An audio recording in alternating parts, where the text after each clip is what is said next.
day yesterday, and I hope it will be as good today. Let's see. So can we have the? Yep.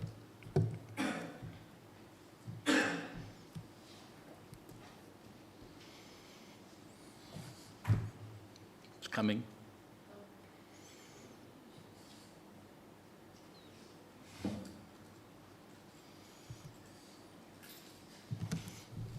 So, well, last time I raised the question of whether the Alhambra and the Taj Mahal, which will come up in a moment, had anything to do with each other, and whether there was such a thing as Islamic architecture.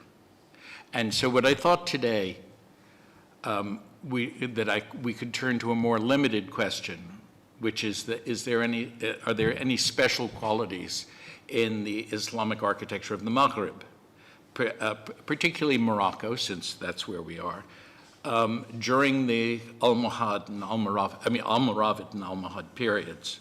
Roughly, we were talking about 1050 to 1250. No, not yet. There we are. Yep. Okay. Terrific. Which was the period covered in the chapter that I shared with you of this book, Architecture in the Islamic West. But what I thought before we began, I'd start with a little bit of background about how I came to this subject. I first got interested in Maghrebi architecture when I was writing my dissertation in the 1970s, which was on early Fatimid art and architecture.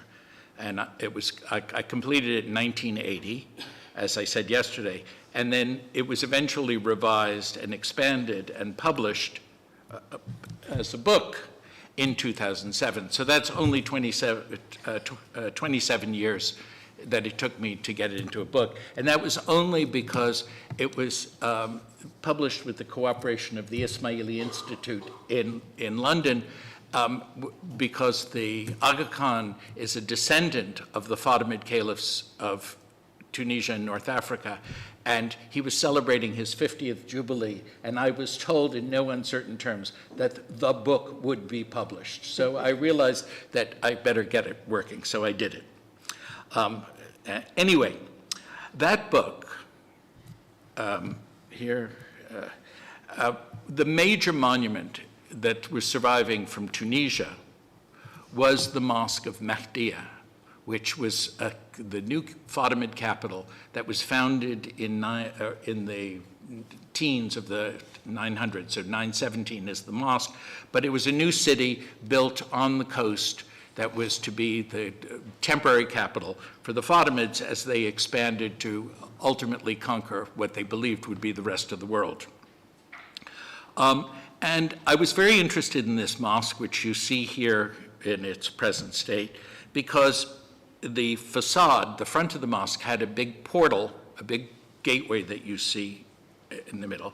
But otherwise, the mosque was modeled on the Great Mosque of Kairouan, which is one of the oldest buildings in the region.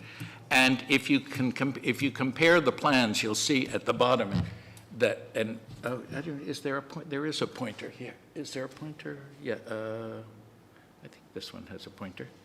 Yeah, if you see the doorway here in the mosque at Mahdiya, and here there's enormous black square which represents the great minaret of, what?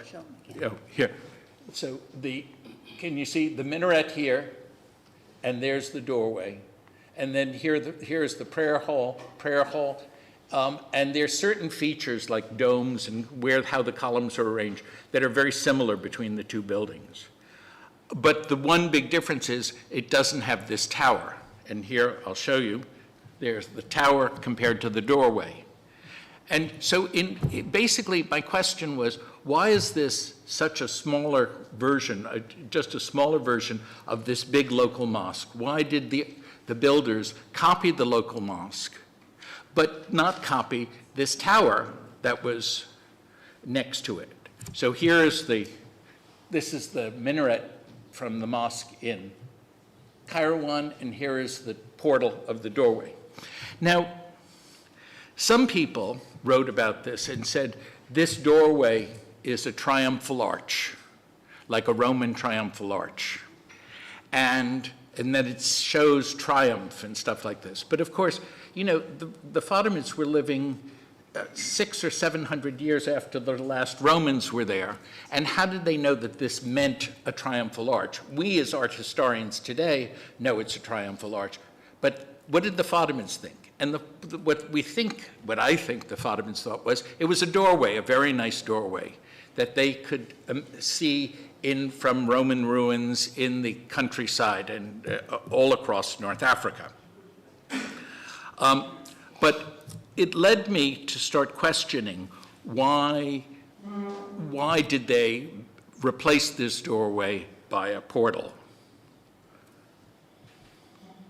This question was not dealt with in any of the literature that wrote about this book, neither by Georges Marseille, who wrote the first sort of major book on North African architecture in 1926, or in the revised version of the book in 1954, excuse me, or by Creswell, who was the great scholar of the history of early Islamic architecture.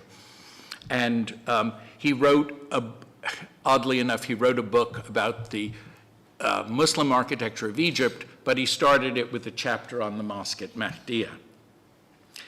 And so what I proposed was that this doorway replaced the minaret at Kairouan because the Fatimids did not believe in building minarets.